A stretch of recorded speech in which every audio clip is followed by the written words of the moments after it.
60 దేశాలపై టారిఫ్ల మోత, ప్రపంచంలోని ప్రతి దేశంపై కనీసం 10% సుంకం. ట్రంప్ ఇండియా 52% టారిఫ్లు వేస్తుండగా ఇండియా 52% టారిఫ్లు వేస్తుండగా అందులో సగం 27% ప్రకటన.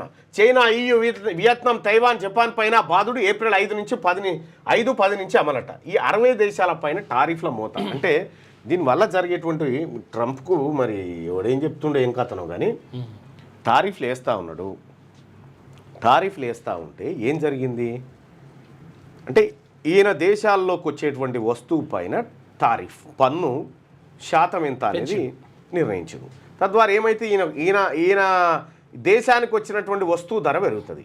వస్తువు ధర పెరిగినప్పుడు కొనుగోలు శక్తి తగ్గుతుంది. ఎవరికి? వినియోగదారులకు. కొనుగోలు శక్తి తగ్గినప్పుడు ఏమవుతుంది? 2 సార్లు జీడిపి గనక తగ్గుముఖం పడితే ఆర్థిక మాంద్యానికి దారితీస్తుంది. సో 1932 ప్రాంతంలో అమెరికా ఆ తీవ్రమైన ఆర్థిక మాంద్యాన్ని ఎదుర్కొంది. సేమ్ అదే పరిస్థితి ఇప్పుడు కూడా జరగబోతుందని చెప్పి అంతర్జాతీయ ఆర్థిక నివేదికలు తయారు చేసే సంస్థలు హెచ్చరిస్తున్నాయి. సో కాబట్టి ట్రంప్ తీసుకుంటున్నటువంటి నిర్ణయాలు ఆ దేశాన్ని మరింత ప్రమాదంలోకి నెట్టబోతున్నాయనేది అంతర్జాతీయ ఆర్థికవేత్తల ఆందోళన.